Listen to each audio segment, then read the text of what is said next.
హరే కృష్ణ. హరే కృష్ణ. అందరికీ శ్రీకృష్ణ శుభమస్తు. భక్తి సందేహాలు కార్యక్రమానికి వచ్చేసినటువంటి శ్రీమాన్ దయానిధి ప్రభు వారికి స్వాగతం, సుస్వాగతం. దయానిధి ప్రభుజీ 100కు పైగా సెమినార్లు, అలాగే వేల మంది విద్యార్థులకు ఉచితంగా విలువలతో కూడిన విద్యను అందించారు. దయానిధి ప్రభు పరిచయం ఉన్న వారితోనే కాదు, ఎంతో చక్కగా ప్రేమగా మాట్లాడతారు. అలాగే పరిచయం లేని వారితో కూడా ఎంతో ప్రేమగా మాట్లాడి వారి విలువైన సమయాన్ని కేటాయించి మనకి భక్తి సందేహాలు తీర్చడానికి మన ముందు ఉన్నారు. హరిబోల్ చెప్తూ వారిని ఆహ్వానిద్దాము. హరిబోల్. దయానిధి ప్రభు స్వాగతం. Hari Bol Prabhu. Hare Krishna. Thank you very much. Hare Krishna. Hare Hare Krishna. Dayanidhi Prabhuji, Hare. మాకు ఉన్న విద్యార్థులు ఒక సందేహాన్ని మీరు నివృత్తి చేయగలరు. విద్యార్థులు భయం లేకుండా పరీక్షలు రాయాలంటే ఏమి చేయాలి? దయచేసి ఈ యొక్క సందేహాన్ని నివృత్తి చేయగలరు ప్రభుజీ. హరే కృష్ణ. తప్పకుండా ప్రభు. హరే కృష్ణ. ఆ, అందరికీ శ్రీకృష్ణ శుభమస్తు.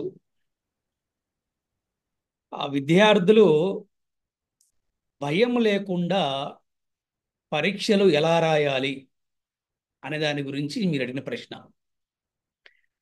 పరీక్షలు రాయాలి అనే దానికన్నా ముందు విద్యార్థులు భయం లేకుండా ఎలా చదవాలి అనే దాని గురించి కూడా మనం తెలుసుకోవాలి. అలాగే విద్యార్థులు భయం లేకుండా స్కూల్కి వెళ్ళాలి అనే విషయాన్ని కూడా తెలుసుకోవాలి. సో ఏదైనప్పుడు కూడా ఈ ప్రశ్నకు మనము సమాధానం మనం ఎలా చెప్పవచ్చు అంటే, విద్యార్థులు వారు భయం లేకుండా స్కూలుకో కాలేజీకో వెళ్ళాలన్నా, విద్యార్థులు వారు భయం లేకుండా బాగా చదువుకోవాలన్నా, విద్యార్థులు వారికి భయం లేకుండా పరీక్షలు చక్కగా రాయాలన్నా కూడా జీవన విధానంలో కొన్ని మార్పులు చేసుకోవాల్సిన అవసరం ఉన్నది. ముఖ్యంగా భయం ఎప్పుడు వస్తుంది అంటే, జనరల్గా ఎవరికైతే మతిమరుపు ఉండటం వల్ల వారు చదివింది మర్చిపోవటం, ఆ చదివింది మర్చిపోవటం వల్ల భయంతో స్కూల్కి వెళ్ళటం, ఆ చదివింది మర్చిపోవటం వల్ల భయంతో మళ్ళీ చదవలేకపోవటం, ఆ చదువుకున్నది మర్చిపోవటం వల్ల భయంతో పరీక్షలు రాయటం, ఇవన్నీ జరుగుతూ ఉంటాయి. దీనికి ఏమిటి పరిష్కారం అంటే, చక్కగా జీవన విధానంలో కొన్ని మార్పులు చేసుకోవాల్సిన అవసరం ఉన్నది.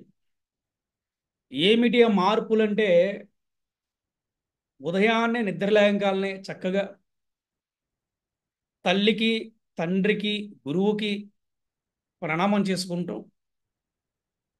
అలాగే ఎవరి ఇంటిలో ఉన్నవారు వారికి ఉన్నటువంటి ఏదో చిన్న పూజా మందిరం ఉంటుంది ఇంట్లో అండి, అక్కడికి వెళ్ళి ఒక్కసారి స్వామివారికి ప్రణామం చేసుకుంటాం.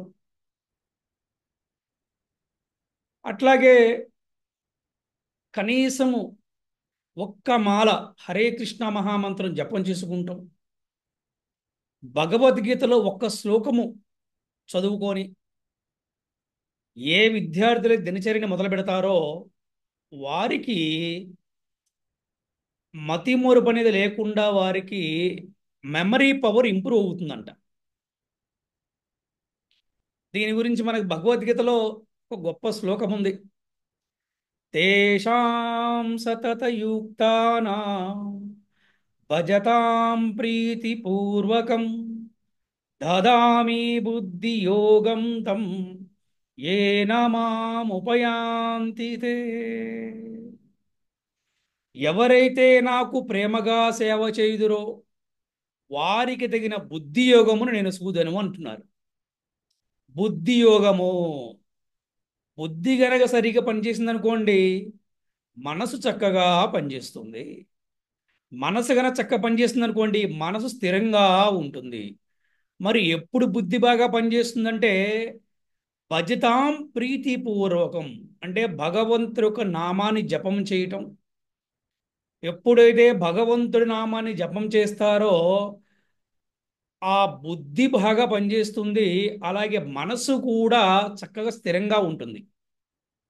ఎప్పుడైతే బుద్ధి బాగా పనిచేస్తుందో, మనసు స్థిరంగా ఉందో, మనం ఏమి చదివితే అవి మన మనస్సులో అలాగా స్టోరేజ్ అయిపోతాయి, చక్కగా అక్కడ అలా ఉండిపోతాయి అన్నమాట.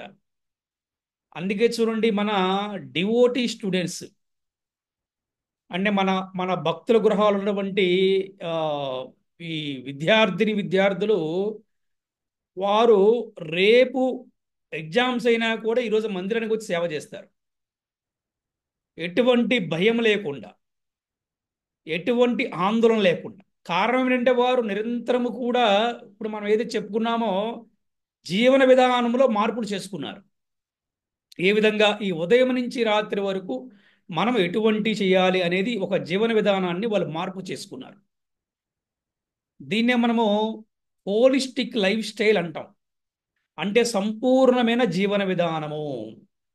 ఇదే మన వైదిక సంస్కృతి, ఇదే మన భారతీయ సనాతన ధర్మం యొక్క సంస్కృతి సాంప్రదాయము.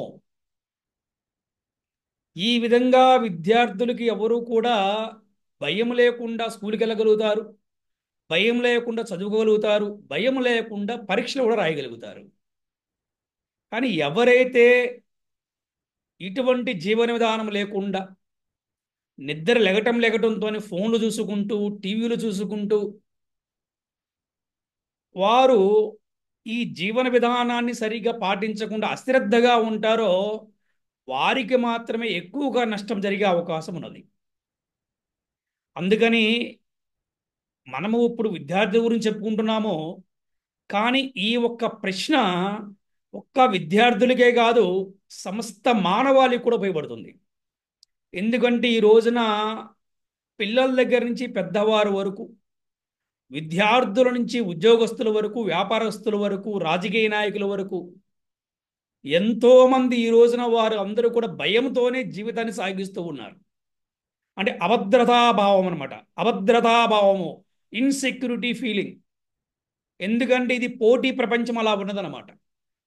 కానీ ఈ పోటీ ప్రపంచంలో విజయం సాధించాలి అంటే, ఈ పోటీ ప్రపంచంలో విజయం సాధించాలంటే మనకు భయం లేకుండా ఉండాలి ముందు. అంటే ఎటువంటి పరిస్థితిని తట్టుకునే శక్తి కావాలి మనకి. అటువంటి శక్తి మనకి ఒక ఆధ్యాత్మిక జీవన విధానం ద్వారా వస్తుంది, భక్తి ద్వారా శక్తి వస్తుంది. అందుకని ఒక విద్యార్థి అయినా, ఒక ఉద్యోగస్తురాలైనా, ఒక వ్యాపారం చేసే వాళ్ళైనా సరే ప్రతి ఒక్కరు కూడా జీవన విధానంలో మార్పులు చేసుకోవాల్సిన అవసరం ఉన్నది.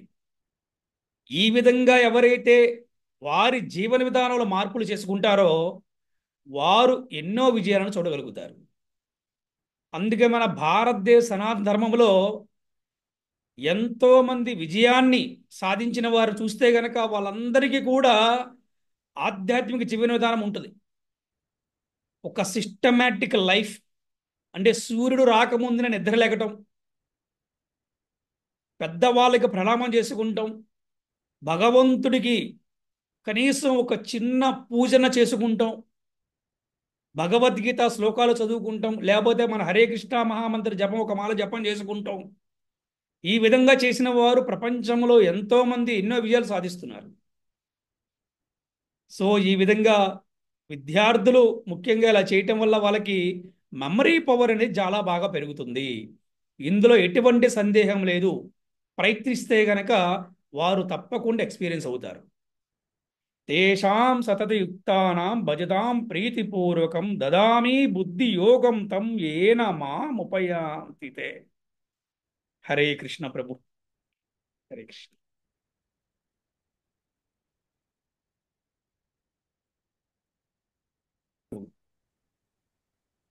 చాలా ధన్యవాదాలు దయానంద్ ప్రభుజీ. మాకు విద్యార్థులు అడిగిన ప్రశ్నలే కాకుండా సకల వ్యక్తులందరికీ కూడా ఉపయోగలాగా మంచి సూచనలు సలహాలు అందించారు. మీ యొక్క మంచి విలువైన సూచనలు పాటిస్తూ అందరూ కూడా చక్కగా మనం దీన్ని ఈ విధంగా పాటిస్తే అందరికీ మంచిగా ఉంటుంది. హరే కృష్ణ. చాలా ధన్యవాదాలు ప్రభుజీ. హరే కృష్ణ ప్రభు. హరే కృష్ణ.